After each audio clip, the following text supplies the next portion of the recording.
Hello guys, and welcome back again to How To tutorial. So today in this video I will show you guys how to turn off your two-factor authentication on your Instagram. So without any further ado, let's get started. First, open up your Instagram application, and after you do this, go to your profile on the right bottom, and after you do this, click on these three horizontal lines on the top right corner. And here you can see settings. The options might vary slightly based on any updates or changes made by Instagram, so no problem with that. Click on settings, and here you can see this security option here. Click on it.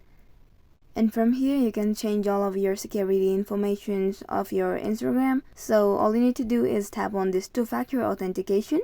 And here you can see that I have turned on my two-factor authentication by providing my phone number so that Instagram could directly send me the codes on my text. My WhatsApp is also turned on by default to send login code on my WhatsApp. Now all you gotta do is slide the button right here given on WhatsApp and tap on this turn off option right here, and after that tap on text message and follow the same process. Slide the button and tap on turn off.